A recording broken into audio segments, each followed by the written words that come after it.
you know, you have to weigh out what you want for your lifestyle just as much. Cause you can, like, for instance, for me, there was a time where I built an office and I had all these people there. And then I was like, I just created a fucking prison. Like, I don't want that many employees. I don't want to deal with all this crap. And so if you get into a certain business that requires you to have, you know, this to be there 24/7, like a corporate company, if you start an insurance firm and you're the one that's has everybody there, that's a completely different gig than having a lifestyle business to where you can live your life. And that's one thing that I realized too, because I'd been in business. I built and sold 3 businesses before this one that we have. Yeah. This one that we had at a certain point, I think it was 2020, 2021, we grew to like 24 people on staff, like 3 warehouses and like 4,000 square foot glass office. I felt like a real grown up entrepreneur. Yeah. You feel like you got a real office. And I realized, I'm like, man, this is a totally different life than what I was doing before. Was like almost like a solo entrepreneur, or maybe like more like a freelancer. Like I was doing the same job, but I didn't have any employees, or like had some 1099 guys. Whole different ball game than actually like employees and running that stuff. And there's a whole big learning curve where I had to sit myself down and realize, like, holy shit, dude, we grew from a head count of like 2 or 3 to 25 in like a year. And I realized, like, holy shit, I'm not a good enough entrepreneur. I'm not a good enough CEO to lead these people the right way. And I fucked up a lot of things. Thankfully, you know, one thing I am good is realizing when I'm wrong about shit. Sometimes it slaps you in the face. Yeah. I've noticed that the longer, like, the problems don't go away. Like, they just grow. Yeah, it doesn't help. So no shit. You're better off addressing them when they tap you on the shoulder. Yeah. But yeah, there was a lot of things I learned from that process, man. Just growing that, and also realizing that I had 2 options. I could either scale the company down and go back to where I was comfortable with, which is good life and honestly making more money smaller, or I could scale it up, go big, and I would have to change. I would have to become a better leader, a better CEO, you know, a better entrepreneur at a different level. And that's a path I chose. And you chose the scale side? Yeah. And it worked for a while. And then a whole bunch of other shit happened. We almost lost the whole company. Well, I feel like shit breaks. Like it breaks at that level. Like that's where I think I've had my most troubles as well, man. You know, I've talked with a bunch of other dudes because we were at the $7 million top line revenue. I feel like it's a very dangerous zone because I've talked with 3 other dudes that were at that same level that went through the same process and almost lost their company.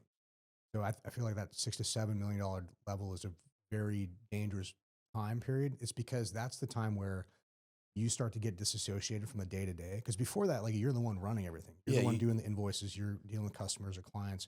You're managing the processes. But when you get to that level, it's like you have to hand those. You can't physically do all the things, so you have to start handing them off to people. You have to train people. You have to do that. So now you're moving from an entrepreneur level to a leadership level. And if you're used to doing entrepreneurship stuff, which I was a fairly good entrepreneur, but not a very good leader, not a very good CEO.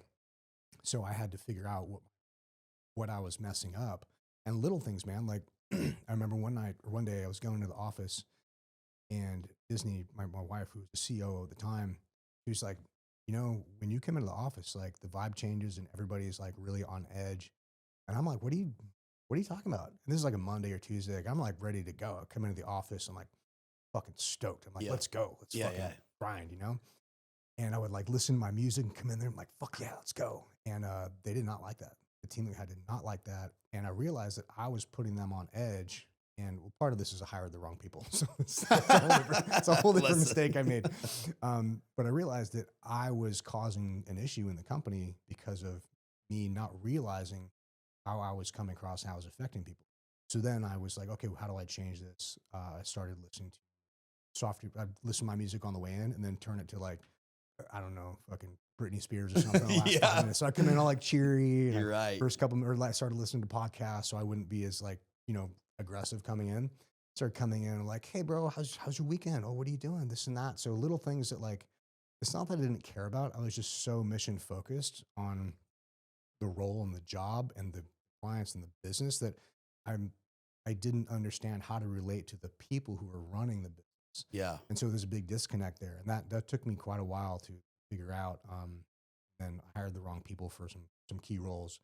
It created some big mistakes that almost sank the whole company. A culture issue kind of thing. Yeah. I think if I'd been better at designing the culture from the start, it would have been good. I remember there was one instance, this is during COVID too. You remember when everybody is hardcore on pronouns? Oh Like, we God, really yeah. came There was in, an everyone's- there was an era. dude, Yeah, for sure. everybody was like, you were just the biggest a-hole if you didn't have a pronoun in your email, right? And we had some fairly soft people in our business at the time, and so some of our emails I saw going out were like some pronouns in there. They were the correct pronouns. It's also like you don't. Everybody knows you're a woman. Yeah, You know, thanks. We don't have Megan to or guess. Alicia or whatever your Yeah, name is. yeah. You know, that wasn't their name, but Yeah. you don't Does need it to say they put didn't say cheater like in this there. cat? Yeah, they just need to say, "Oh, I'm an ally." Like, dude, fucking stop. You know. Yeah. So I wanted to come in there, and this is where I fucked up. I should have been more true to myself because I wanted to come in there, kick the fucking doors in, and be like, nobody sends another motherfucking email from this company with your goddamn pronouns in it. Yeah. And if you got a problem with that, fucking leave right now. That's what I should have done. But instead, I was like, oh, I'm like, fucking, I'm gonna fucking. You feel like zone you're off trying a to little protect bit. the business, but you lose part of you, what you really truly Yeah, honestly want it's to because do. I built the wrong culture. I built a culture that wasn't wasn't around me, and I was too soft on it, and I was afraid to make those big changes and moves, and it just ended up stagnating for a while. We had the wrong people in the wrong seats. We had some of the people were really good and really Yeah. key, and it was really awesome. But because I brought on so many people that didn't fit and put them in roles to be nice or like I didn't the mistakes that I made. Yeah. And when we had to downsize down to 4 people, yeah, big cut. 'Cause you almost lost the whole company because I hired a short story on this, but I hired the wrong person as a CFO. And this is in my era of like trying to be a better leader. So I'm like, oh, I'm going to be like Jocko. And Yeah. I'm not Jocko. Right. We're different people here. Yeah, Yeah, totally, I dude. feel you on that Turns one. out I'm not Jocko. And so I was like, well, I'm going to just hire good people and let them do their job and not micromanage. That was a mistake because there's a great quote that I didn't do. It's called "Always inspect what you expect," and I didn't. And you're just like, you got this. Yeah, I'm like, you got this, bro. And I was trying to be a good, turn over the keys. cheerleader. I was trying to be a cheerleader instead of a leader. And I trained them, and technically they were qualified to do these jobs. It's just that I didn't check the work. And so by the time we figured out what was going on, I owed a friend of mine over $300 grand, and we had like 30 grand in the bank account. Yeah. And our payroll was over $1 million a year at the time. Damn. And I'm like, what? Where did our fucking money go? Where's our cash? Right. Like, what happened to this? Because we'd always have like stacks of money coming in and invoices going out. Sure. And Normal always cash flow worked. business. Yeah. But then because I wasn't keeping an eye on it, I hired the CFO and was letting him do it without checks.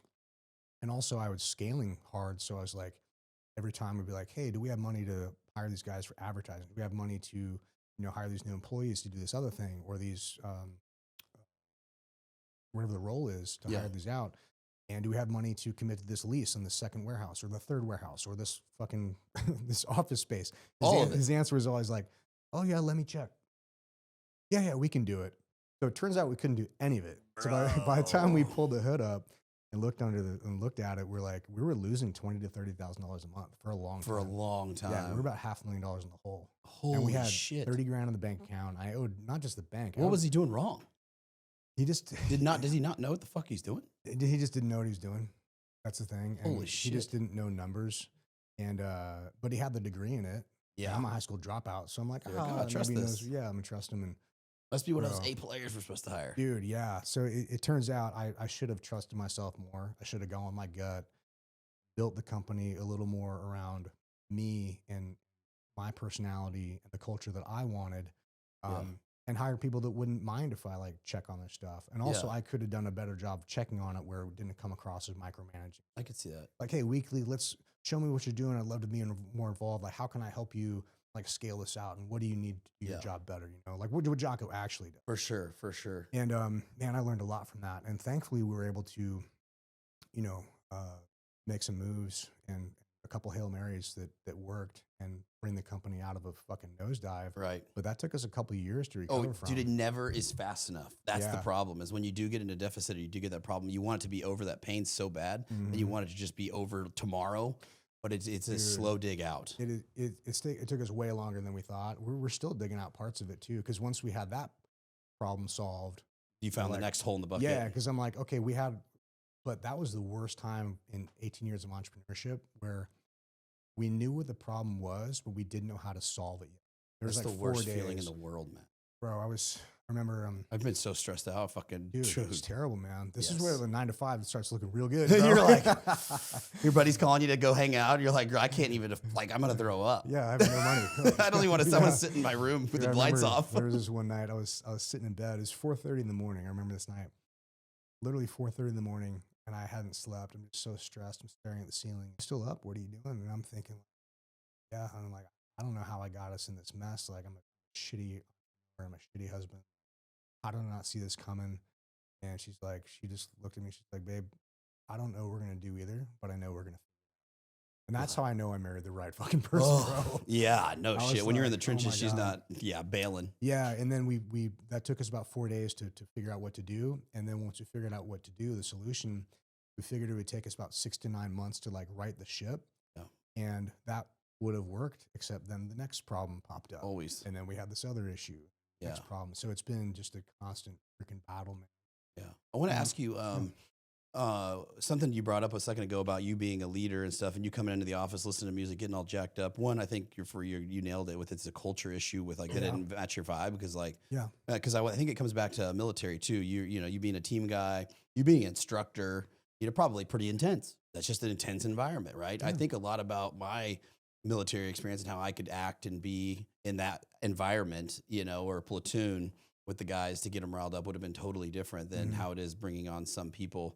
And so do you think that had an effect? Like you were like, oh, dude, this is just how we roll. I'm going to come in and you didn't. So I don't think you intentionally, or did you intentionally come in thinking like, I'm going to treat these guys like a bunch of fucking team guys, killers, because I do have that. Like I think of the drill instructor, Marine Corps attitude. Sometimes I have kids too. And I even feel like sometimes that comes out. I'll be like, the fuck you know? I'm like, oh, I have to calm the fuck down. It becomes comfortable for you. It is. That's like natural. Yeah. And I realize because I don't take offense. If somebody has information to me that is useful that I need to course correct, I don't care how they send it to me. Like some of our comments, like, Willams, this is fucked up. You're like, oh shit, let's look at it. Even Instagram, dude, some of our comments like, you guys breathing too heavy in the mic. You guys suck. I'm like, you know what? That's a good point.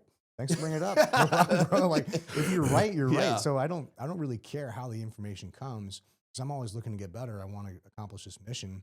I got big goals. So like whatever you can give me the information, I don't fucking care. Because it's mission oriented. Or you remember that character in Pulp Fiction, the wolf? Yeah. Like that's usually that's how I operated before, which I thought was the way to go. Yeah. Then I got employees and I realized Wolf does not have employees. That's a solopreneur. Yeah, that does not work with employees.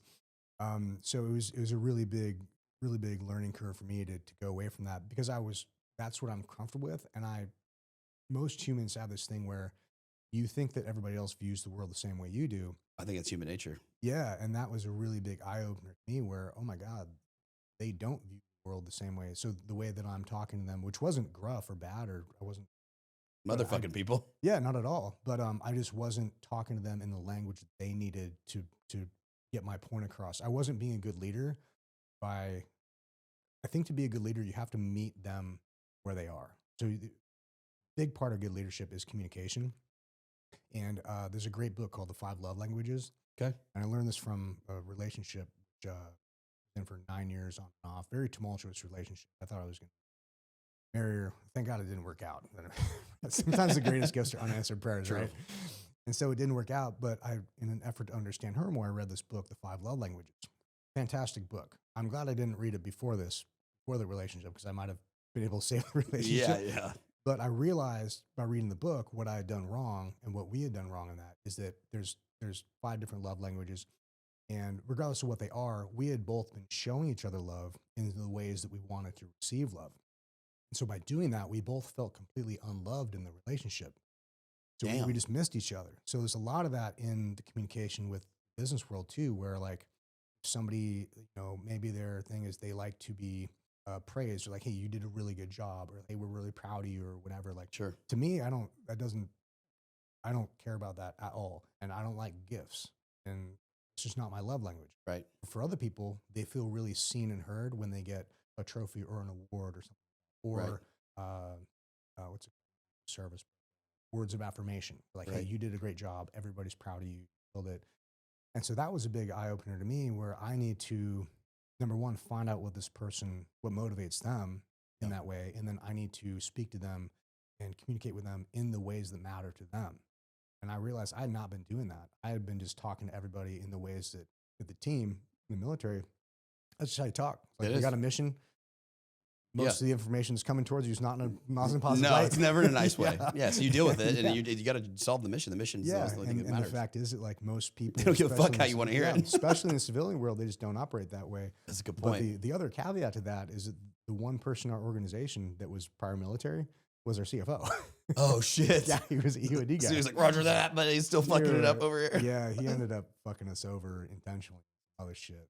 We did predictive index tests for a while there, so it's like a personality test. Oh yeah, is it the disc test? There's or- multiple. The yeah. one we did was specific. Was like it's called predictive index, Mhm.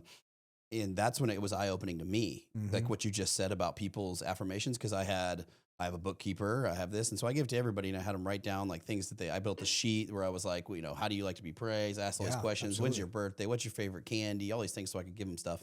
I distinctly remember the bookkeeper. She wrote on there like she does not like she likes to be praised, but she does not like to be praised publicly. So it's not like we would all be yeah. like, "Hey, everybody, good job to the bookkeeper." Yeah, it's an You important know, she distinction. would have hated that. She would not Yeah. want all the eyeballs and attention. She wants to be like brought aside, or even an email. Hey, I appreciate you. I hope you're doing well. If there's ever anything you need, that she was like, oh, that really So loves. important to But know to as a to leader. like a sales guy. The sales guy wants to get on the soapbox, win a trophy. Absolutely. This guy made $1 million Pop the revenue. bottles of Yeah, champagne, yeah. That guy's bro. like, tell me how great I am, right? Yeah, Like the totally. jock, right? Yeah. Completely different ways to manage Absolutely. or lead somebody. And that's the difference between being an entrepreneur and a leader.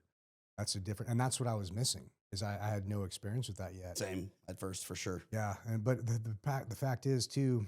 In fact, I had that conversation exactly with a friend of mine, Brandon Stapper, who's always been. He's like 10 years younger than me. He's always been a couple years ahead of me in business.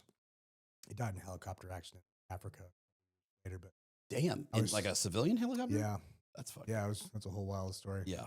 But I was telling him my goals and shit. Like, I want to build big shit. I want to do all this. And he's telling me, like, bro, you're never going to build the company you want. I was like, nah, dude, whatever. figure this shit out. I'm just going to outsource it and hire companies and shit. Man, So we think a lot dude, alike. he was totally right. He was totally right. Like, because when you're building a company, you're the one doing it. The only way to scale that after a certain point, once you run out of personal bandwidth, is to hire people. And then they say systems scale, right? Right. Systems are just a way of doing things, like an SOP. So then you hire people to do the SOP and scale out the system Follow it. process. But the only way to scale is to get people to do that. Well, now AI is a little bit different, so Helps a there's ton. yeah, there's some magnifying things with that for sure.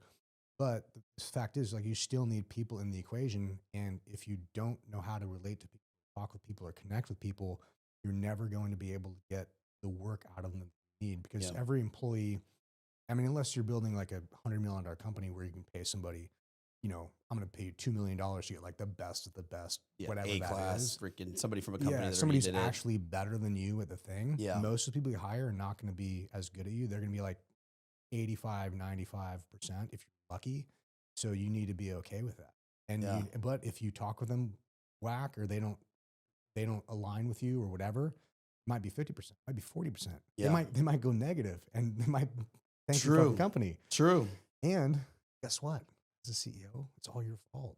That is true. Because you fucking this is what I had to go through. Like, I hired the wrong person.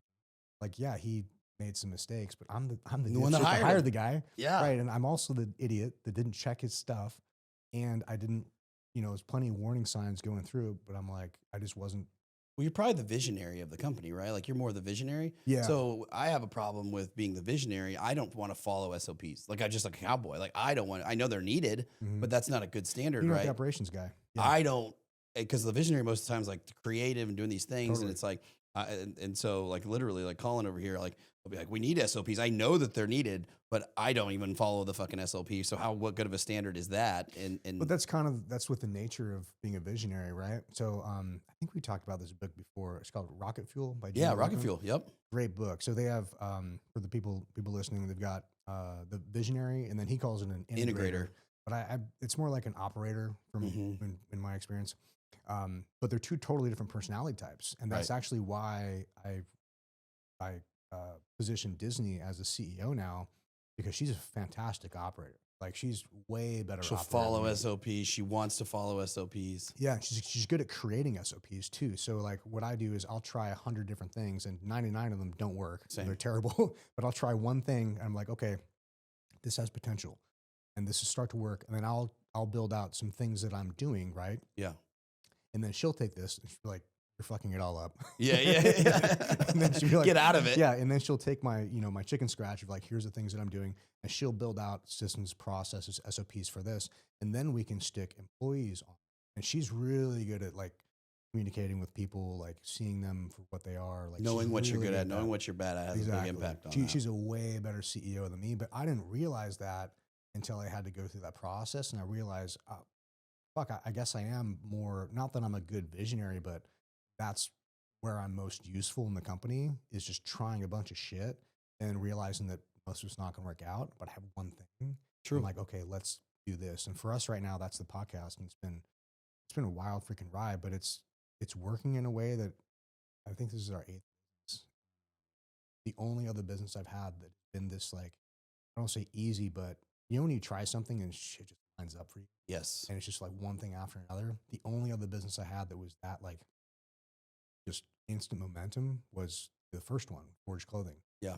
And I have all my other businesses, a good grind, but still, like, it's a lot of work, man. Right. Like, this is the only other one where I'm like, dude, I feel like we take a step. Feel good. Yeah. And everybody's like, fuck yeah. Yeah. Instead, all my other businesses take a step, and everybody's like, fuck you. Yeah. It's like, we got to grind We're further. getting pushed, and then somebody steps on my toes, and then, we got all this problems. Have you ever felt like I feel like I've had companies that have been, like you said, they're easy, and you can probably attest to this by the camera, like, it's easy. So I'm like, oh, this is too easy. So we need to definitely try some more things in this. Is that, you know what I'm saying? Absolutely, bro. I'm like, Absolutely. oh, so we've done X, Y, and Z. This is profitable. So we know what we should do. We should do this and this and this and this.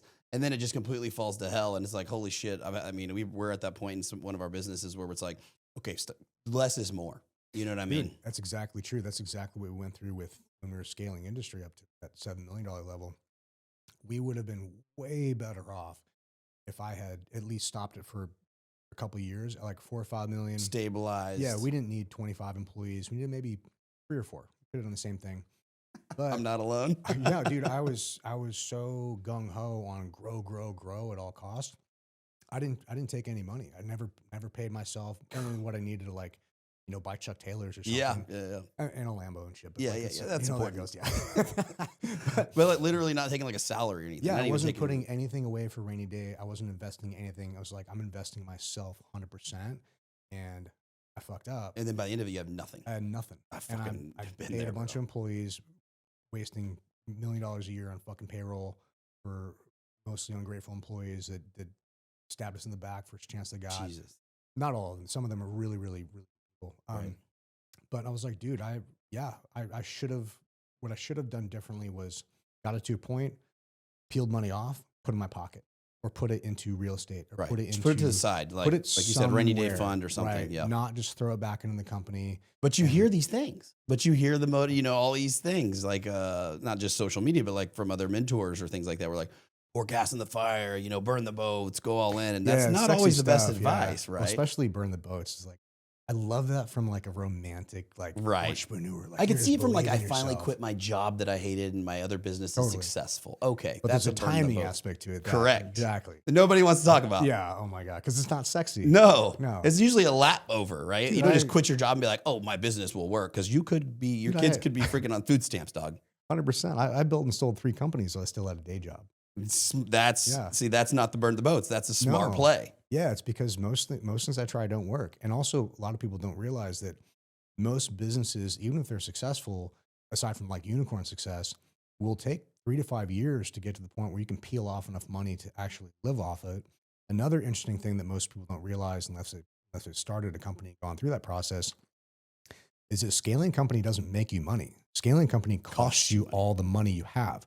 And I thought, that's so counterintuitive. It doesn't make sense. Because you're looking at the money. Right. Me? Yeah. Yeah. But if you're like, well, if you take that money and put it in your pocket, cool, now you make money, but you don't grow. But if you're a builder and entrepreneur, like, more. You want to fucking grow, right? Yes. So you're always at the gambling table, like, bet on myself.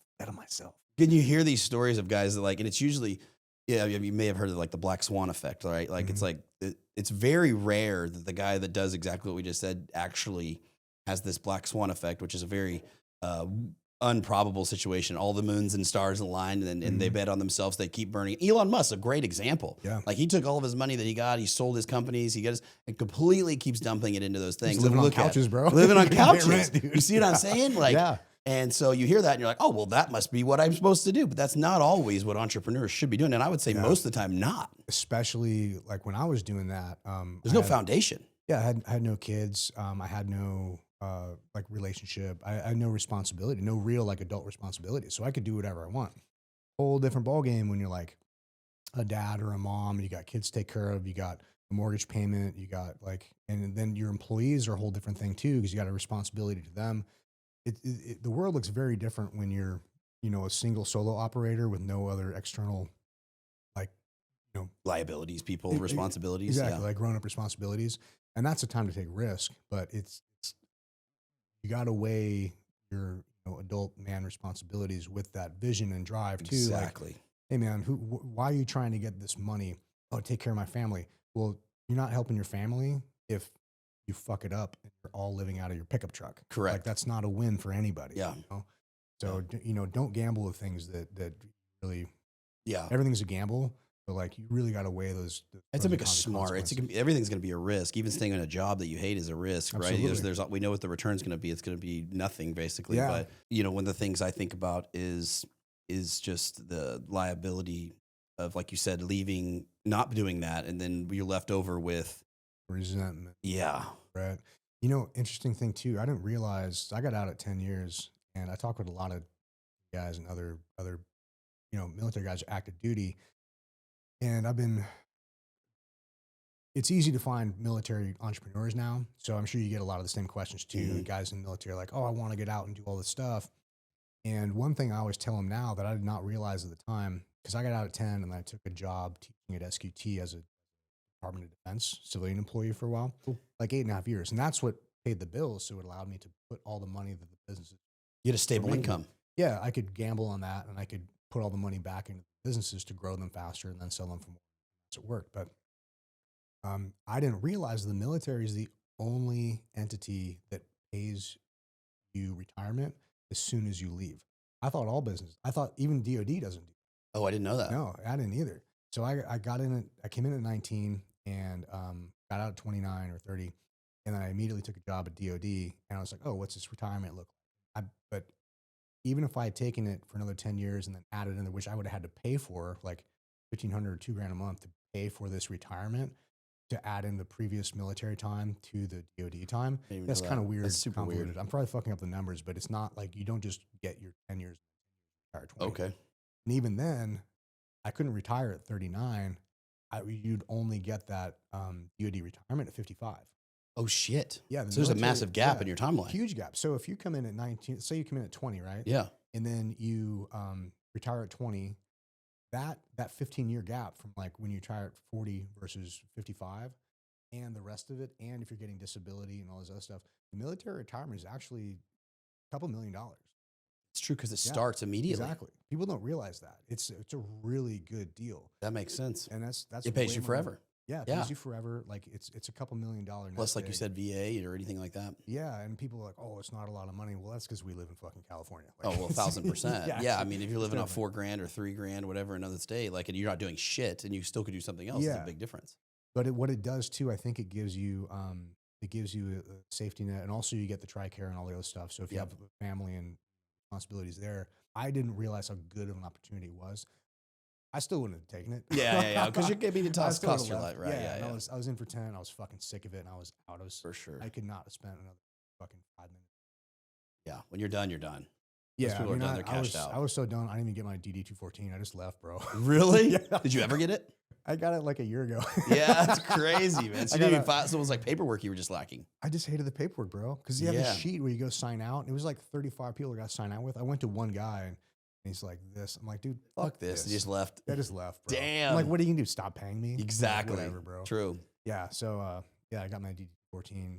I left in 2008. And damn, dude.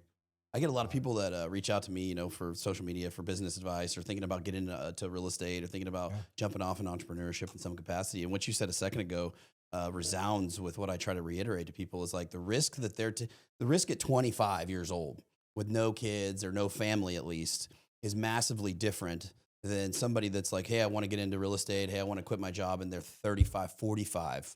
Right? Because there's, like you said, they probably got a house, they probably got 2 cars, their wife may be raising the kids. Like, there's so much more. It's so much more cost effective. It's so much more costly to them at that point, right? The risk Yeah. is so much greater than Because it's not just your risk anymore. yes, You're you have risking- a responsibility now. Risking their livelihood. And most people have lifestyle creep regardless. Like if you have a job Oh, I at know. 25 versus 35, like even the average income, the average job, they probably got a raise. They probably got the newer house. They probably have the F-150 or whatever it may be. And so now their expenses went up. And so like to really retire them or to really quit and to become a full-blown entrepreneur, now that business has to do a lot more. Like you said a second ago, your business may not make money for 2 to 3 years. Yeah, you're wild and you just bet on yourself and you keep going. But I do think you got to walk that line between, you got to bet on yourself to have that vision and drive and create this life that you feel comfortable and you want to live in. That you right? want, this freedom, right? Yeah, At least exactly. the option to go at it. I'd rather play the game and lose 400 or 500 Oh, times 100%, than dude. freaking never play the game. I'd rather, sink or swim by my own fucking hand Yeah, than exactly. play anybody else's game, dude. It's funny that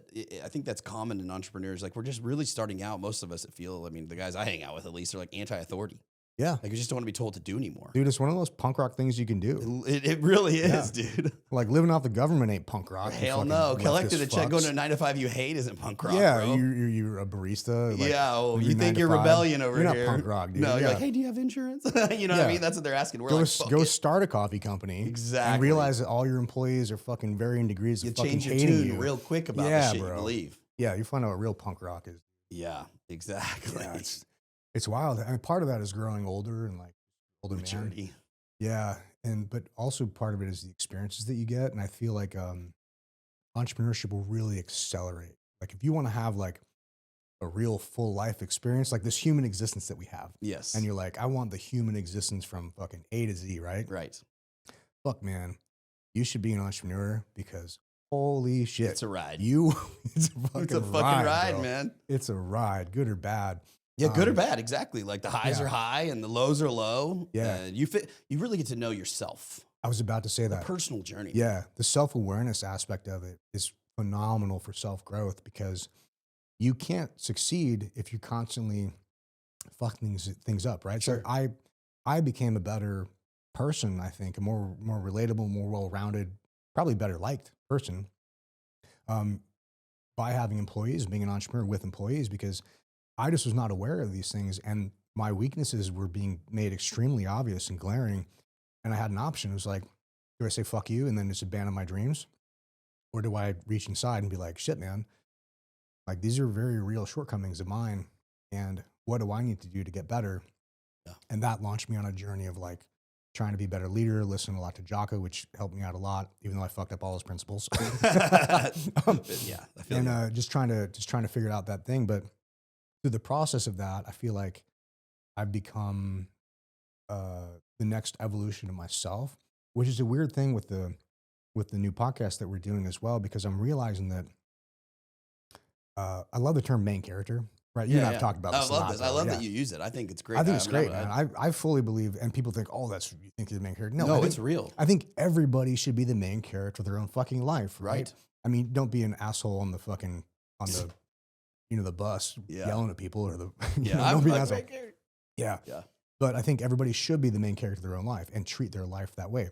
But I also think in your role as a main character, it's like a movie, right? There's multiple main characters, and most main characters play a really good supporting role in everybody else's story as well. Absolutely. Whether you tell a story from this person's perspective or this person's perspective, they're all main characters, and that's why it works. And I think most people will be better off if they realize that they're already the main character of their own life.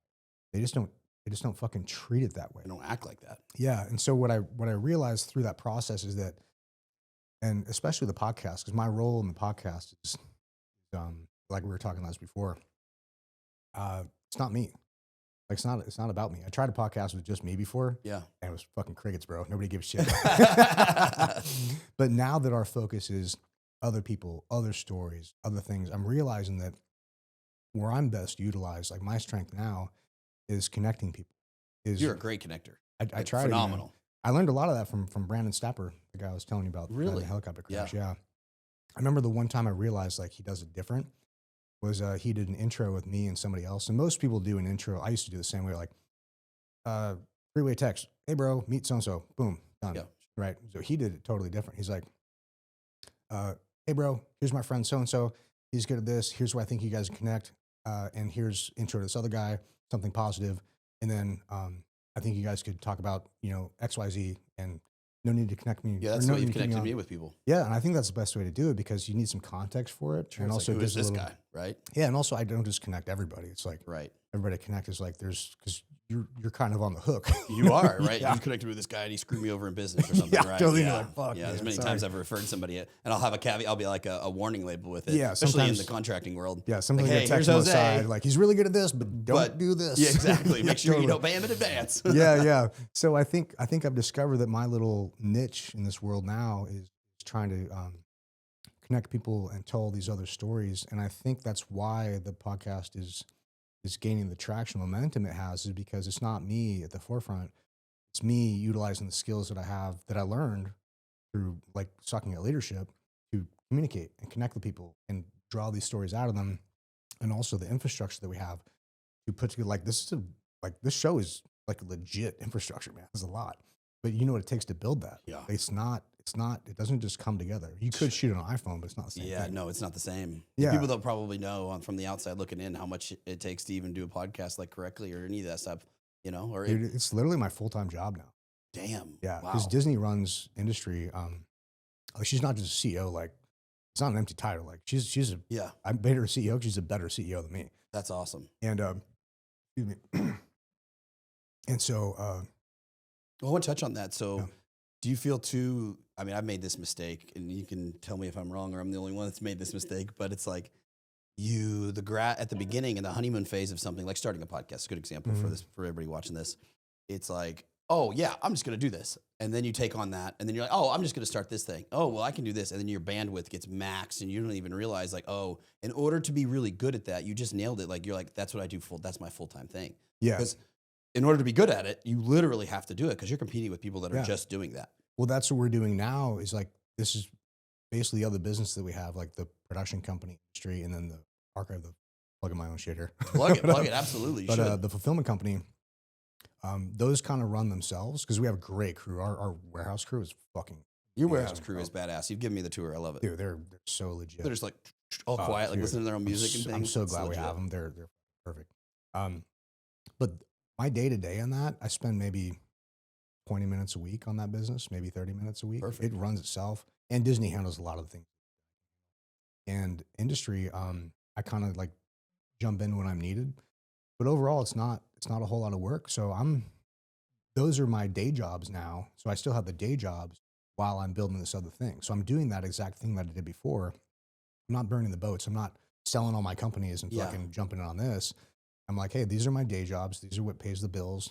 And now I'm cultivating this other thing and building it up. What I've really realized is that I'm really good at that beginning phase. I But love then the when beginning when- phase. Exactly. Yeah. But what's really bad about Yeah. yes, It's- about the maintenance Oh, phase. dude. But you know what I'm saying? Because we Yeah. get bored. And then we're like, Totally. let's just fucking throw this in there. Let's Yeah. throw this in there. The next big thing, Yes. And I think that's why a lot of people, you see these guys who start something and then they're always starting something. I've been there. Yeah, but once it's not fun anymore, once it becomes a job, they just lose interest. But I mean, I've been there. Yeah. But that's the apex point where it starts to work. It's exactly know? like once it starts to work, you're like, Yeah. oh, I'll just But then it's not do fun something else. anymore. No. Yeah. And so it's always this up and down. Yeah, and I love it. I love what we do. But dude, there's times when like I'm 3-4 hour podcast, and I have to go through it. I'm the one doing all the work. Like we don't have any employees. Yeah. So I'm going through it all, aside from editor and stuff. But I'm going through it all and doing all the work. So I'm doing all the cap cut edits. I'm posting all the stuff. Sick. I'm updating every just a single lot of thing work. about it. People It's don't a realize lot that. of fucking work, man. Which I'm happy to do, but it's to the point now where I'm like, man, this is a real job. Yeah, full-time job. Yeah. And it starts to be not as fun anymore. But I recognize that apex now. I recognize that space. So we're at that point now where I'm like, okay, cool. This is good. I know this because this is like surfing, right? Like I'm not a I'm surfer. not really good, bro, but I sure Yeah. shit luck to do it. I'm not a surfer, but I spend a lot of time in the waves. Yeah, exactly. So, whether you got a surfboard or an IBS, it's like it's the same thing. So I feel like now we've positioned this where we have a really good surfboard and we're positioned in the right space and the wave is coming.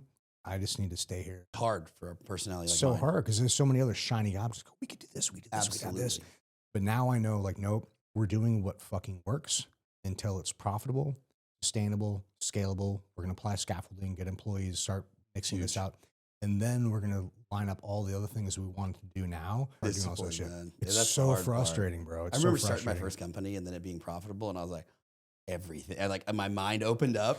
I'm and it was basically like, Elon. I could do everything. Yeah, This totally. one and this one and this I'm one. Bezos and Elon. Yeah, and I'm gonna start this, and I Yeah. can get into this. Oh, your buddy calls Call you. me He's Phil like, Knight. dude, Yeah. there's a lot of money in X, Y, and Z, and you're like, Dude, all right, let's start a company, bro. Let's do Let's that start too. a company, bro. Let's add this in here. And it just Oh keeps my going. God. Yeah. Yeah, that's how I got myself into trouble with industry, because It we happens.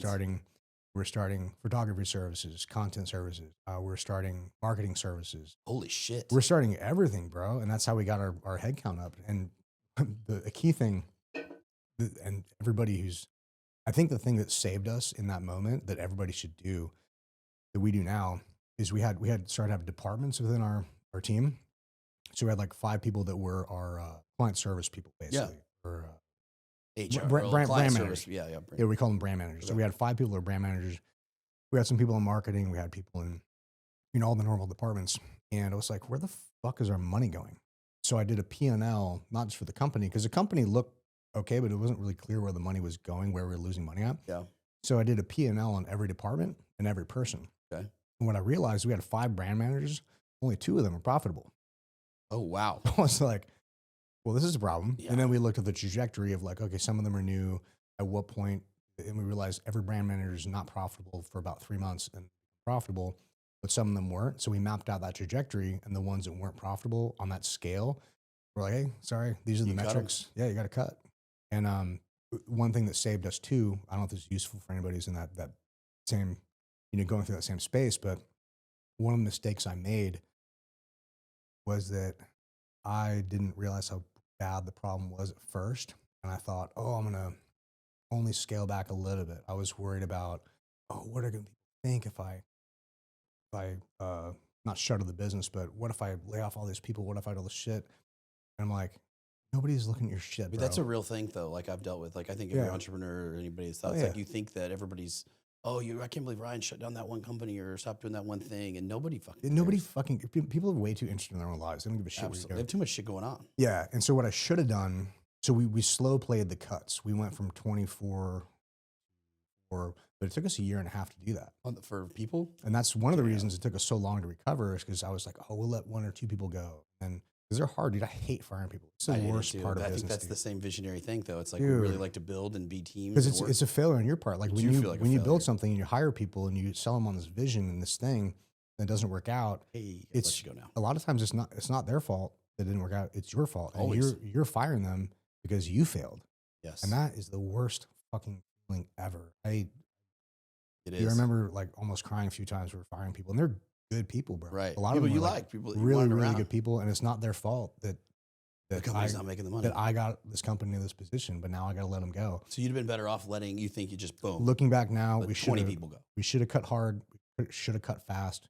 We should have dropped anchor and we're like, we're not doing shit. Yeah. Cutting back to bare bones. Fuck what everybody else thinks. We're going back. We're stopping all forward progress. We're plugging the holes in the ship, and we're going to get back to profitability, and then get back on the gas, and then get it back up to speed and roll. But I slow played it, and it just extended the bleeding.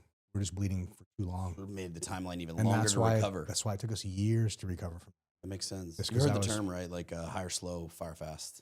Yeah, And now you hear that and you're like, you don't really know when it applies until it's too late. yeah. Well, it's one thing about business too. Like I dispense a lot of business advice, but I have not taken a lot of the business advice That you've been given? I know. No, the ones that I say this now, but I find myself, even now, I struggle with that because I'm like, I know the right thing to do, but I'm like, well, but this. I'm like, Yes. fuck, man. Like, Yes. I gotta take the medicine.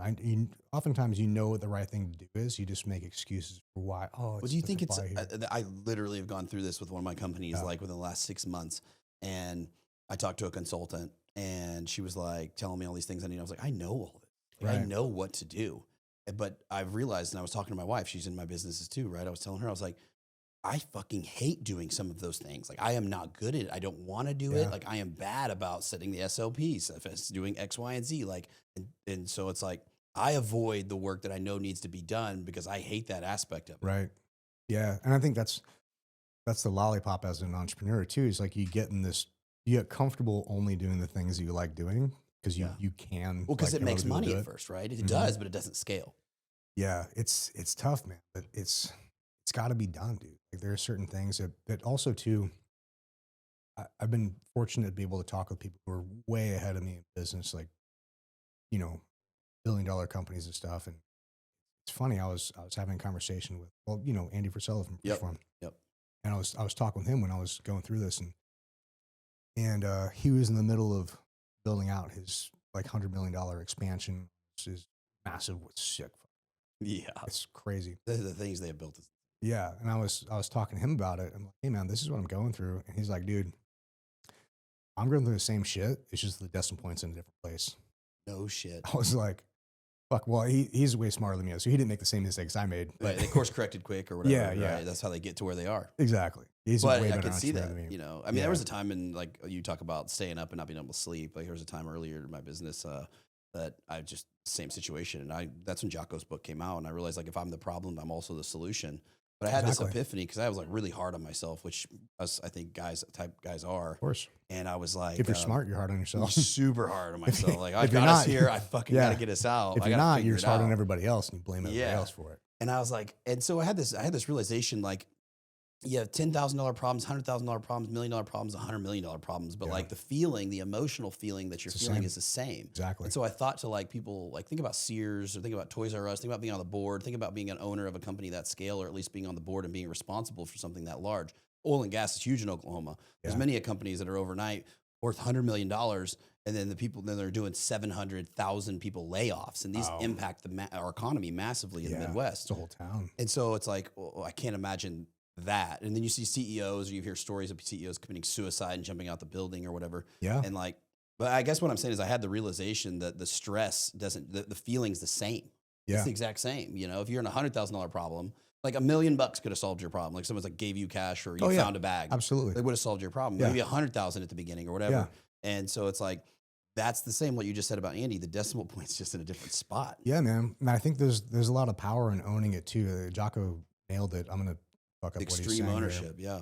But the thing is, like, I think what a lot of people miss on that is that a lot of people are just looking for an excuse to take the blame away from themselves. But when they do that, they're also shifting the power away. Because if it's not your fault, you got yourself into the position, that means you were powerless to get yourself out.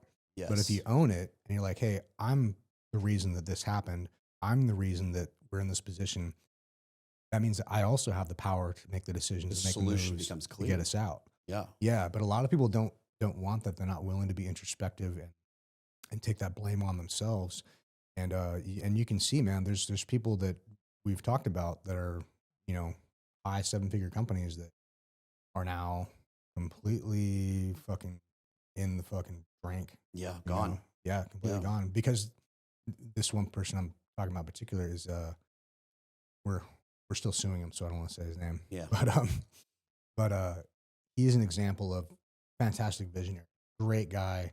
As far as like great visionary, but Horrible operator. oh my god, the guy could sell ice to an Eskimo, but he couldn't figure out how to freeze the fucking water, bro. No Like, shit. Absolutely the most incompetent operator I've ever seen in my life. Like Wow. self-sabotaging like a I know who you're motherfucker. talking about, yeah. But the problem is it's super easy to fix. And he dispenses great advice. He just doesn't take it. And it's one of those things where if he would just look and be like, hey, all these problems happen to me. I'm the reason these problems are happening. Here's the things I can change to change the trajectory of my life and my business and all these relationships. But some people never take that. Some people don't. Credibility to Jocko again, but it's the ego. Oh, yeah. It's ego, man. Yeah, a lot of it's ego. It's our own ego blinds us from making the right decisions, or at least analyzing ourselves correctly. And that's the juxtaposition too, is like you have to have an ego to want to build anything of consequence at all. The ego right? helps you. You need an ego. You need right? an ego. Ego's not a bad thing. Yeah. But it's when you let your ego start making decisions instead of your brain, that's where it gets into trouble. And some people can do it and they can last a while and do it. But yeah, there's also some people those people that do that and then never take that introspection, they might find monetary success. And sometimes they do get away when they build, big companies, but family doesn't talk to them. Their wife doesn't like them. Kids don't talk to them. They have it's all gone. Yeah. I'm like, what did you win? You know what I mean? Like sitting alone on your yacht.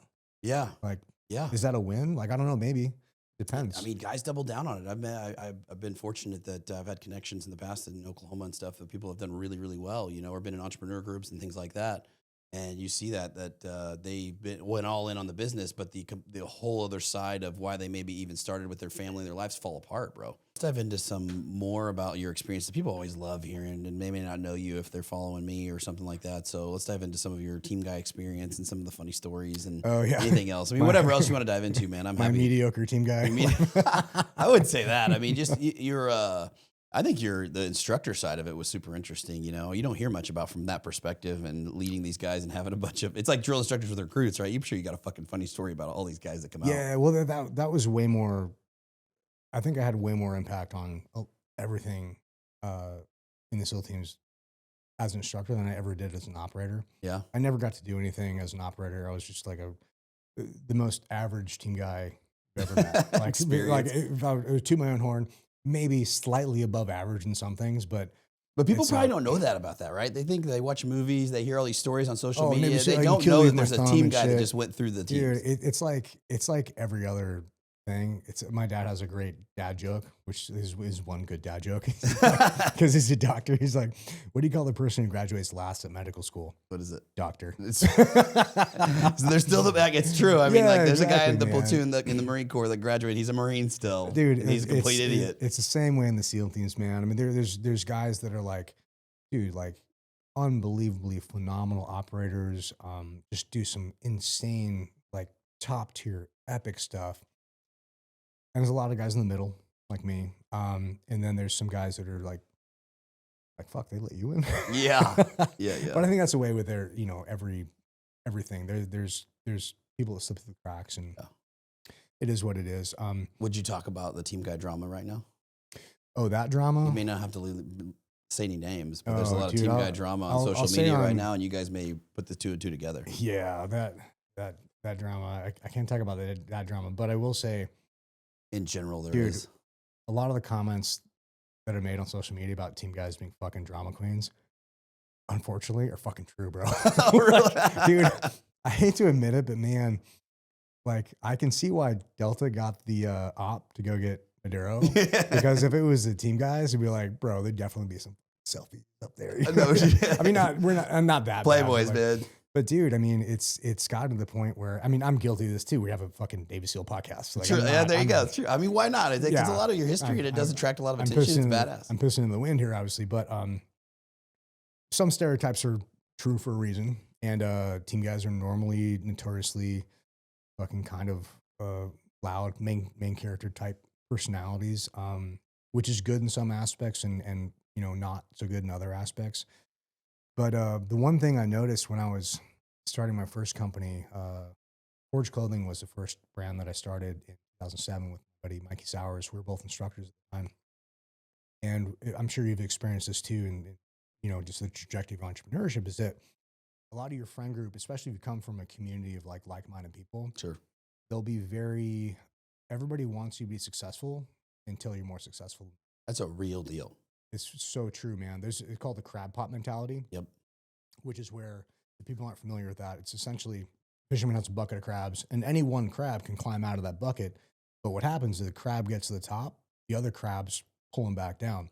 And that happens. I've seen it a lot in not just our community. We're just we have a spotlight on us. So sure, every negative thing pops up. It's with any community, though. It's like if you're a gym community, I had it happen to me with the communities I was in, right? Yeah, for sure. But I think especially with any high tier, whether it's top tier athletes, spec ops, SWAT team, anything like that, it's not just that people don't want you to be more successful than them. It's that a lot of people only do one thing in their life, and that's it. And they're like the Uncle Ricos, and they rest on their laurels from back in my day, I could throw a football over the hills. And always about yesterday. You're like, okay, Uncle Rico. But I'm like, I want Navy SEAL to be a footnote on my tombstone, not the fucking headline. Right. You know what I mean? I want to do other shit. I got a lot of other goals and dreams I want to accomplish, and I want to bring other people with me and have a great fucking time doing it. You know? I want to have adventures and do interesting things. Absolutely. I want to have this podcast on a fucking 100-meter fucking yacht one day. Exactly. Yeah, I'm with you, bro. Exactly. I'm with you.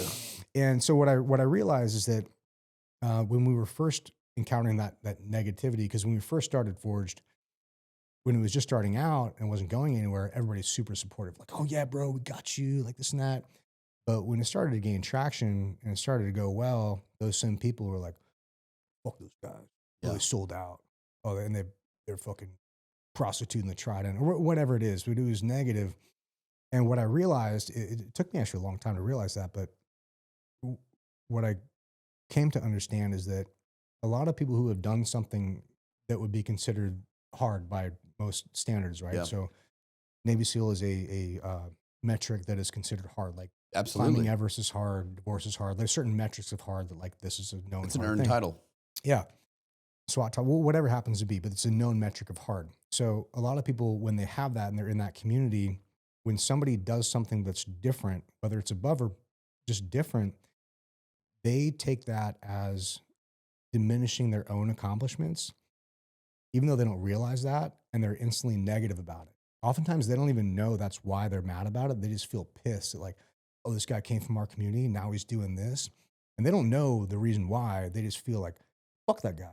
But Yeah. it's because a lot of times that's the biggest thing they've ever done in their life or they're ever going to do. And when somebody does that and then more, they feel diminished Yeah. and they can't have that. It's that can see same that. like lack of self-awareness, lack of self-introspection. And so they lash out at that. And You either it's draw when- admiration from it or you draw freaking like anger. yeah, towards it, or you right? could be like, bro, if this guy can do it, like, fuck, that's awesome. I look at it as like, dude, that's awesome. Like Jocko's success, like Sean Ryan's success, all these guys who are doing, massive stuff. I'm like, bro, that's cool. Yeah. I love seeing that stuff. I 'Cause want to do means- that too. Right. I want to do that too. I want to go have cigars with these guys. Yeah. It's like, shoot the shit and talk about it, be bros. And it's unfortunate that happens, but I think the most unfortunate thing is a lot of people who feel that way don't even understand. They feel it, but they don't know why they feel that. And it's because it diminishes their own sense of accomplishment thing. But I think a lot of people deal with that. I've heard the same thing from like SWAT cops and athletes. It's to the Also it's to the stuff. smallest community. I mean, honestly, I've even seen it with just if you work at a job, right? You hear a lot of people. I've never been a job person, but you hear a lot of times like somebody has a W-2 and they're like, hey, I'm going to go do my thing and I'm going to start this thing, and then they're like, well, we'll see you back here when you fail type mentality. Yeah, exactly. So No, I had a funny story on that.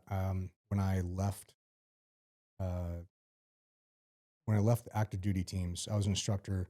Did 3 platoons at Team 1, and then went over for instructor duty. Total of 10 years in the teams.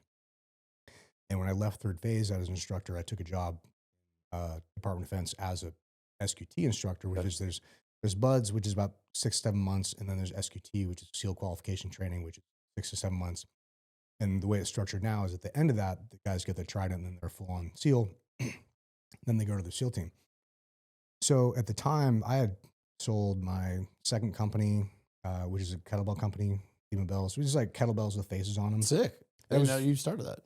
Yeah, it was great, man. It was heavy in CrossFit. Dave Castro from CrossFit like really hooked it up. We were on like ESPN, like Rich Froning, That's the top legit. guy in the finals. Like they did a zoom in on our Did those shit. have to do with anything with the Joe Rogan ones with the monkey heads, or are they separate deals, but the Totally, same concept? totally separate, but funny. We actually got before I was in. I thought podcasts are gay, bro. Yeah, yeah.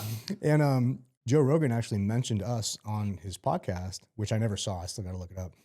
But we started getting a ton of sales from it. I'm like, where the fuck are these sales coming from? A spike in revenue.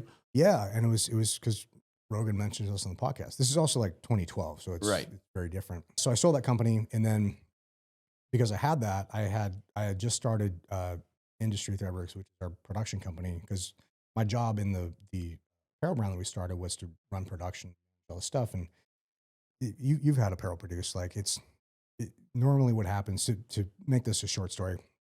Normally what happens, you have this idea for a shirt, and you go to print shop, and it's 50-50 whether it gets fucked up or comes out right. Right. It's like literally 50-50.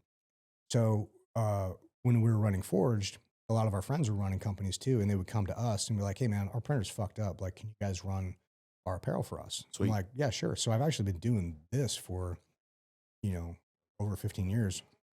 And so I would run it for other people, just not as a company, just as like a bro deal, help them out. Yeah. And so once I sold that kettlebell company, I had a bit of money, more than I ever had. Not like a retirement amount, but Yeah, some real money though. Yeah. I mean, you were a military guy before. Right? I mean, yeah, military right. So still. it was enough where I could legitimately look at a Lamborghini and be like, "Well, fuck, maybe I can buy Yeah. that."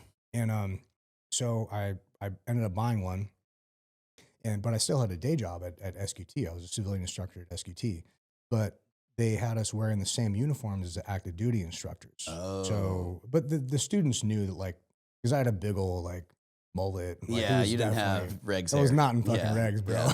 Yeah. You look at me and like, you're definitely not a fucking active duty guy. That's hilarious. And so I bought the Lambo, and I had, it's funny, at the time I had a Liberty Risk license plate on it. No shit. That's hilarious. The full circle for your Yeah, dude, podcast now. totally. Yeah. Yeah, so I would pull the Lamborghini up into the parking spots at SQT, and dude, the staff would get so fucking pissed about that. They Because the kind of car you had? yeah, and they actually told me, they pulled me in the office one day, and they're like, "Look, man, they didn't say shit about the haircut or anything else about anything else." They're like, literally the words they said were, "It looks bad for the students to see a guy get out of the teams and be successful." They said that verbatim. The exact words they said.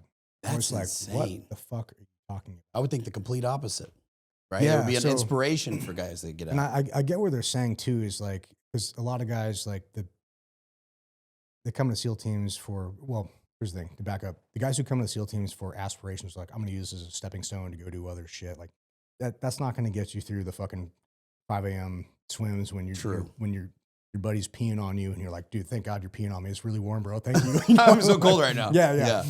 You're not thinking about like starting a business later. That motivation is not going to get you from A to Z. Yeah. But I get where they're saying we're like, hey, it's not good for the guys to lose focus. So I had to incorporate into my, introduction to students is like, look, guys, like your focus right now should not be on anything else. You move from, it's graduating high school or college, where you're the big fish in the small pond, right? Right. You graduate buds, third phase in buds, you're the senior, you're the big fish in the small pond.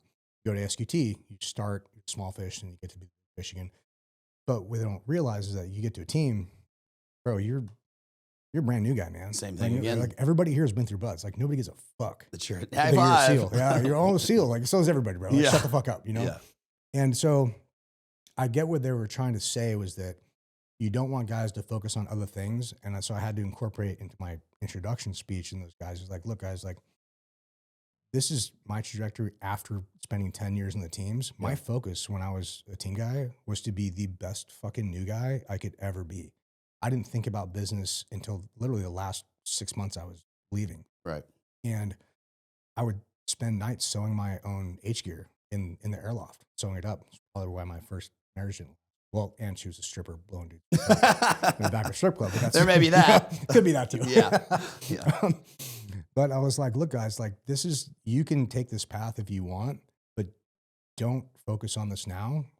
I built this based on 10 years of not focusing on that, of being the best new guy I could be, being the best at my job at whatever capacity that was, presented to me, whether you're scrubbing toilets or taking out trash or whatever it is. I'm going to scrub the toilets. That was one of my first jobs. I was a janitor at a hospital. Horrible fucking job. Damn. But I was like, dude, if my job is to scrub toilets, I'm going to scrub toilets the best I can. Yep. I'm going to be a new guy. Whatever my job is, I'm going to do it to the best of my ability. And that's the focus you need to have going from SQT to a new guy to SEAL team, is be the best new guy you can so that you can become the best SEAL that you can. Once you accomplish that, then maybe you can pick your head up and look at other opportunities and do other shit. So I get what they were saying, but. So the Navy was pissed you had a Lambo. They're literally like, Oh, don't bring that hated it, anymore. bro. So did you stop driving it? Fuck no. That's Fuck no, dude. hilarious, dude. No, I was like, it's so ridiculous, man. And also I was gonna say I'm fairly. Did they young threaten right you? now. Like, was there any, like, that was like, oh, fuck it, we can't do much anyway. Well, that's the nice thing about being a DoD employee. Like, no, fuck That'll off. work for you. Yeah, exactly. We had a lot of autonomy, a lot of freedom in that job. It was a great job, bro. That's That's why I didn't leave for like 8 years, 8.5 years. Yeah, I It was wondering great. why, because you got out of the Navy, then you kind of went back to doing the very similar thing, but you're probably living a more free life at that point. Yeah, and it was making, I think including overtime, we were doing like over 100 grand time. Which when you're in your 30s and Nothing you're else coming from going the on. military, you're like, bro, this is That's a fucking lot of money. great. Yeah. And also we had like 3 or 4 weeks on and then sometimes 2 to 4 weeks off. Yeah. So it was the perfect incubator for all these other businesses and things I could run. So it was a fantastic job, man. And the fulfillment you get too. I mean, like if anybody is in the military now and I especially talk to you guys about this, because there's kind of a stigma of like going to a training command. You're like, dude, I want to be on the tip of the spear. I want to be the actionist. I want to go fucking do this. Yeah. Not training command. Yeah, I don't want to be a training command. But I do think that if they say you don't know how to do something truly until you teach it, Yeah. and I found that to be true. Like I was a decent shot of the team, not good by any means, but I was like usually like the best shot in my one of the best. I got to be an instructor and I taught shooting. Fuck man, way better shot now. Not that I'm a good shooter by any means now, But when you started to teach it. yeah, but relatively, like I was Yes. way better than I used to be. And so I think if people are looking to get out and do something, or even if you're looking to stay in, like there's so much benefit to being an instructor, in whatever capacity you are, because it will expand your horizons. It'll expand your perspective. You'll see things from a different angle, and you'll be able to be, if you choose to go back into the, into the fight, you'll be way better at your current job because you have that experience. So I believe that. I would say that, dude, it was a huge asset for me. It was a game changer as far as, everything in my life. I learned more from being an instructor that's transferable to entrepreneurship than I ever did. I believe that big time. Yeah, it helps it a lot. What year? What was it? So talk about the Lambo. What was it? Oh, it was a Huracan. Yeah. Yeah, I bought it they had just come out. You buy it brand new? Yeah. Nice. Yeah. Two of them. The first one, I bought both brand new, but it's funny, like people don't realize, like they think Lambo, oh, I never spend money on a depreciating asset. Yeah. Especially now, they don't depreciate, bro. So, dude, they have not. I mean, I'm blown away by it. Honestly, you can buy the wrong car. Don't get me wrong. Like Oh, my yeah, Rolls for got sure. tanked. I got murdered. Anything shit. luxury vehicles get hurt. Like Escalades, I got murdered on. Freaking all sorts of Yeah. stuff. But the Lambo, Well, people don't realize, man. Like, so to put things, to give some clear numbers on this, the last one that I bought was a Technica. I bought it in 2013. It was brand new, and I paid $295 for it. Okay. I sold it 6 months later for $316. holy shit! Yeah, and the first one And you drove bought- it. and I drove it. It was great. It was Yeah. awesome. So, including taxes and everything, is basically break even. Yeah, for sure. This is a free fucking Lamborghini for 6 months. Exactly, It's dude. They fucking people free. don't yeah, they don't know that. Yeah, another angle of the numbers on this, because I always find the numbers fascinating. Yeah. Is the first one I bought was $285 out the door, and I bought a new one instead of a used one because they had just come out. Yeah. Because I got a 1.9% interest rate on a new car, but it would have been 2.9% on a used one. Yeah. So I put $80,000 down on brand new on one. a credit card because I immediately got, You got the $5,000 points. $5,000 points back on that, Dang. and then I paid it because I just sold the right company. there. That was savvy. Yeah. So I immediately got $5,000 off the top just on paid the that, credit paid card the off, credit yeah. card off, and I financed $200, which is $3,000 a month. So I paid $285 out the door total for it. I sold it 2.5 years later for, I think I got 206 back on it, but it had 7,500 miles on it. That same car, 2015 Lamborghini Huracan, that same car with 10,000 miles on it now would be like 230.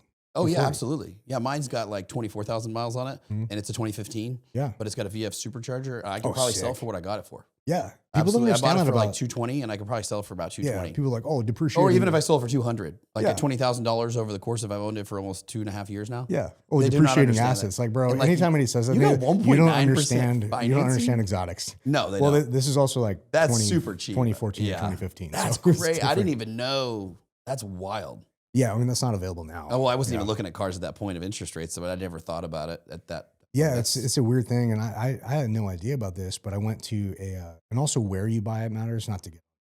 No. That's I think this is helpful for sure. I think where you buy it matters. So I could have got a slightly better deal going through. I went through O'Gara in La Jolla, Yep. and Matt Newhouse helped me out a lot there. Great friend.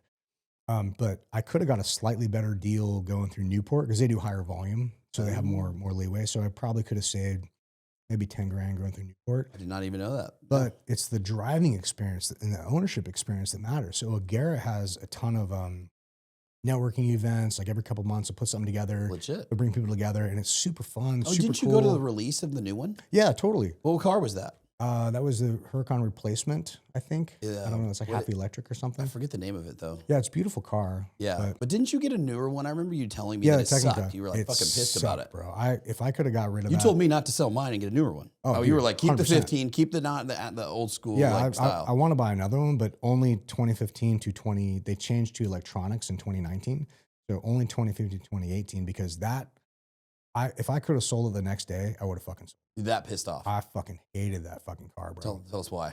Because it's the electronic system, right? So like part of that car is the ownership experience. Absolutely. Where like, you know, you go up and you pull up to a stoplight. Raw. The kids are like revving like Every yeah, time. and they're like yeah, cool. It's like honking a horn on a truck, you know? Yeah, dude. You're like yeah, and the kids are fucking It's stoked. inspirational You're for the stoked. kids on the bike because we Yeah. were those kids. Yeah, and you know how it is. Like you get used to driving it. You're just driving a car. After It a is. while, It's you not know? hard to drive. Yeah, it's a great car. Heat seats. One of the most reliable cars I've ever owned. It really is. So I was like, you just get used to it. So having that experience kept it fresh for me. Like, oh yeah, this is a fucking Lamborghini. Yeah. Oh, it is fucking cool. So that was really nice, but I didn't have that in that car because it has a rev limiter on it. So you cannot rev the car in neutral. At all. So you're not revving it. Is there, I'm sure there's kind of a code or Dude, something, right? swear Can you to give them the God. computers? No, that's what I thought. I thought because brand new, I'll take it to the shop. it'll get it. rev, it'll rev after 500 miles. Nope. Oh, maybe it's 1,000 miles. It'll rev after 1,000. Nope. It will not fucking rev. Can you delete that code? No. Oh, really? So it's an emission system. Maybe type somebody thing. now Maybe you has did like hacked full them. exhaust or something on it. No. You have to hack the system. Yeah. And at the Then you time, can it was avoid your brand warranty. new. You get a brand new car. Exactly. So I was like, dude, fuck this fucking thing, man. But that was one of the big things because I'm like, dude, that's part of the ownership experience of a car like that is being able to share that with other people. And they totally took that away, man. And I was like, They dude, just neutered a Lambo. they neutered. That's exactly what I said. They fucking neutered the car. That's insane. Are all the Yeah. new ones like that now? I think so. Somebody might have hacked it where maybe you can do an I'm ECU sure. change or something like that. Yeah, but like Sheepy, any of these aftermarket parts companies. yeah, for but sure. I remember a moment, dude, where I was driving it on PB and it was a corner and these little kids on their bikes, they're like, rev it, you rev just it. got to hit the pedals, boom, and then Yeah, rev. in neutral, and then it's like revving and goes, "Meow, meow." And dude, the look on their faces where they're just like, oh. Just I was like, completely. it's not me, guys. It's not me. Wind out of their sails. Like, this guy's a douchebag. Dude, they looked at me like I was a total pussy. Yeah. I'm like, it's not me, it's the car. Yeah, I was like, after that, I'm like, I'm selling this fucking piece of shit. It takes away a lot of what you get into it for, the fun stuff, the things that we thought about as young kids, you know? Yeah, exactly. And so after that, I'm like, dude, this is not why I bought the car. You know, Right. that car drives amazing, way better car than I could ever drive it. But it's just like that's not why I bought it. I'm not trying to go fast. There are faster cars. Yeah. But It the drives ownership good. I experience. cannot explain it exactly. So when I bought mine, you know, I didn't drive very many before. It was my first one to drive was the one I bought, really. Yeah. And I underestimated the experience of the driving versus I was like, I'm gonna have a Lambo, it's gonna be cool. I've had a bunch of muscle cars. I was a classic guy, and I built my own stuff. Yeah.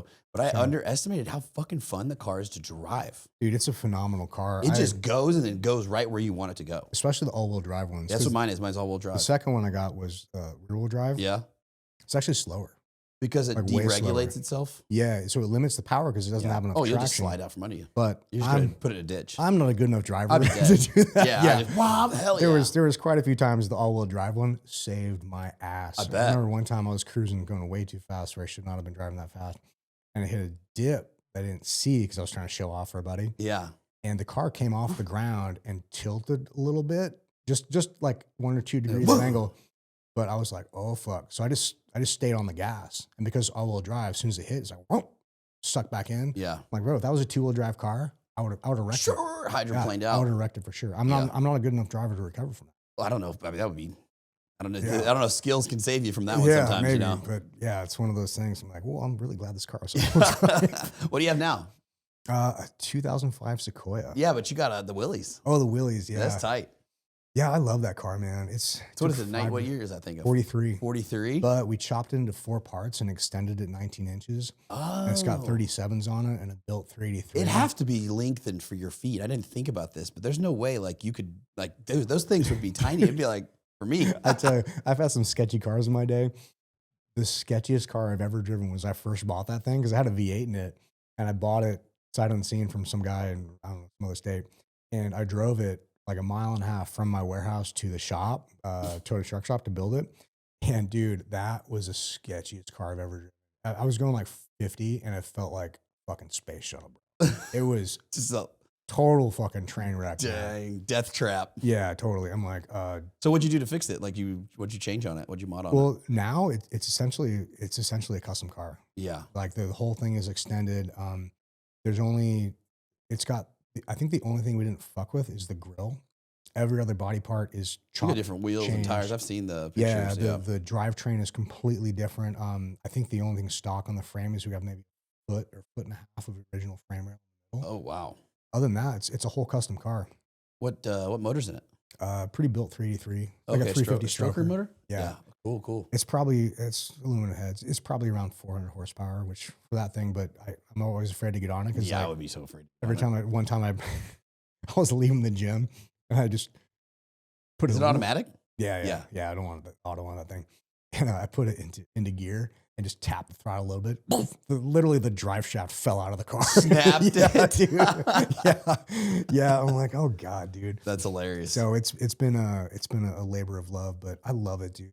It's such like a summertime PB car. Yeah. I just drive it to the gym. It's like a mile, but it's so nice. Just That's cool. And nobody knows what motor. it is. It's just a sick car. But my next car that I'm super excited about is like an 80s IROC Camaro. Oh man, that fits the mold for sure for you. T-tops, blacked out, manual. That'd with some sick. like 12-inch subs in the rear, just blasting poison. Hell yeah! Oh, dude, Pro touring out like resto mod. I'm so looking forward to that, man. That would be a fun ass car to drive, like and you take like autocross and stuff. That'd be a blast. Yeah, I'm looking forward to. I mean, they're not the fastest cars, obviously. That And doesn't matter. I don't Driver want to. experience. Yeah, I don't want to build it to be super fast. And this will probably be the first car I've ever built that because I've had a lot of like built cars.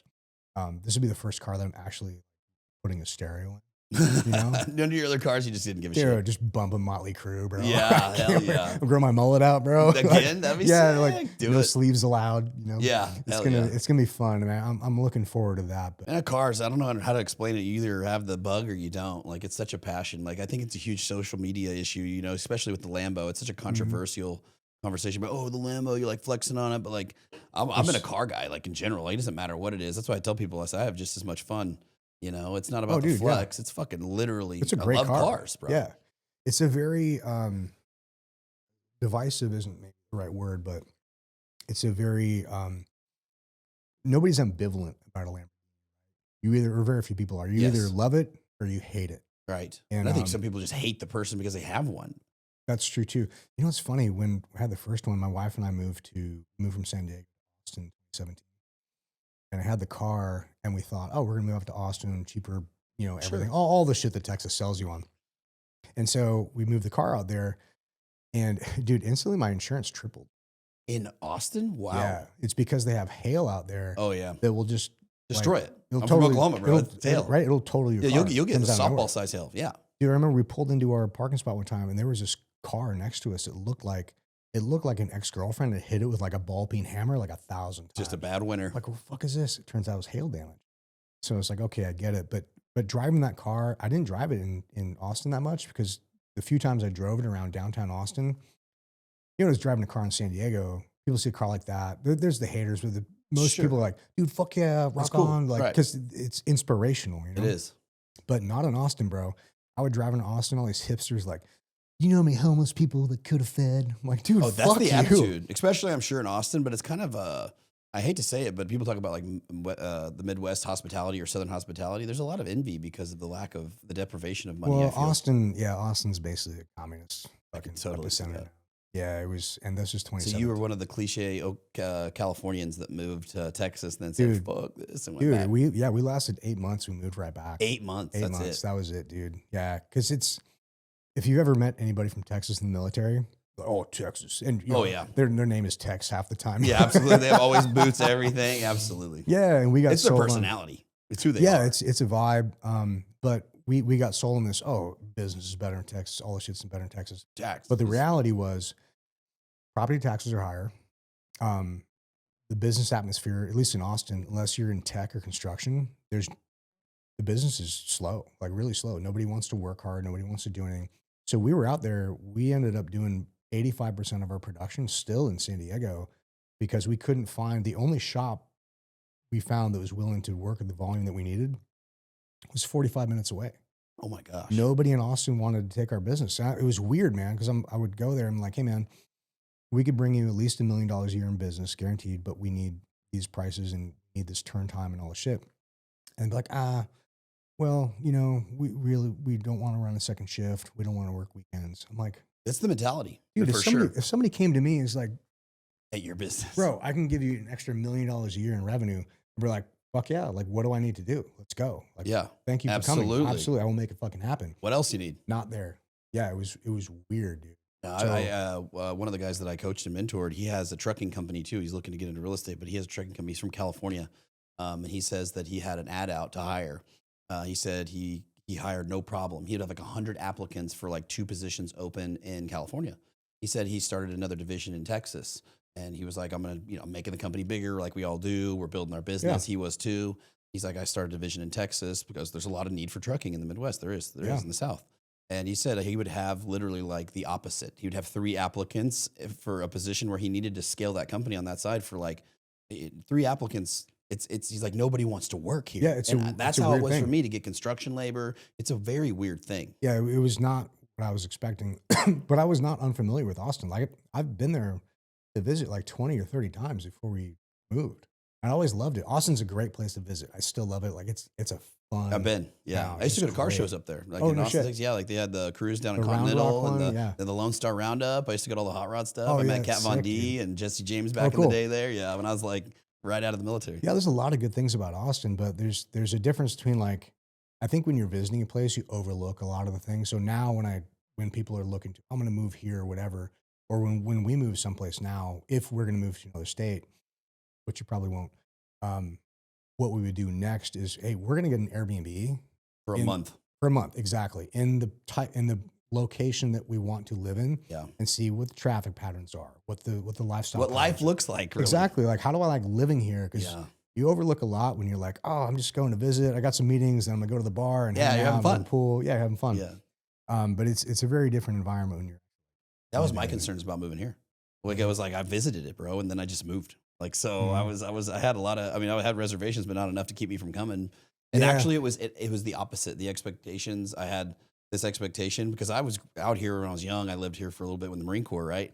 And so that's a completely different world than having a family and a house and shit. Yeah, definitely. But when I came out here, that the environment exceeded the expectations that I had, and I was blown away. I'm honest, like because I still kind of had a little bit. Well, so many people were.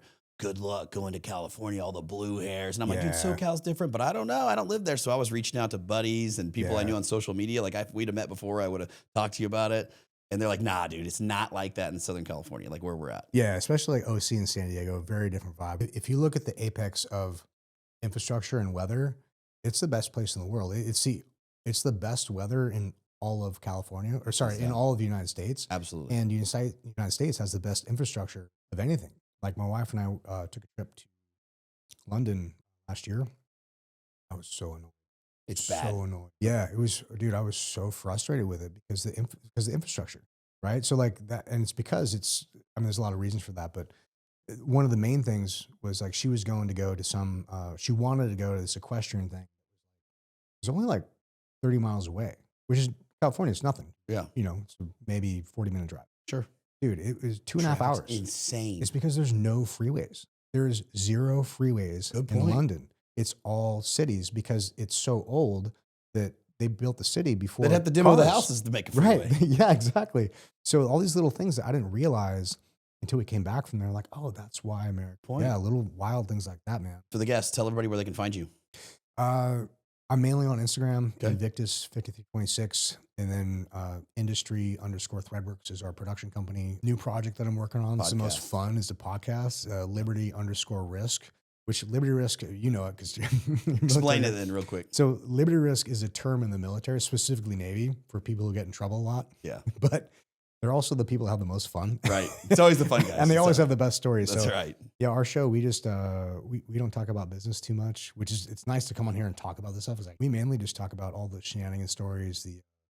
There's no hero stories. There's no very few war stories unless they're funny. You talk about the funny stuff. It's just shenanigans stories. Yeah. Yeah. It's all the just memories like, we have, man. The good memories. Yeah. A younger guy equated it to me. It's like, bro, it's like, if I had a bunch of cool uncles that were hanging out in the garage and I just got to listen to them while they're getting drunk. Exactly what the show is like. Yes, definitely go check it out. It's legit, dude.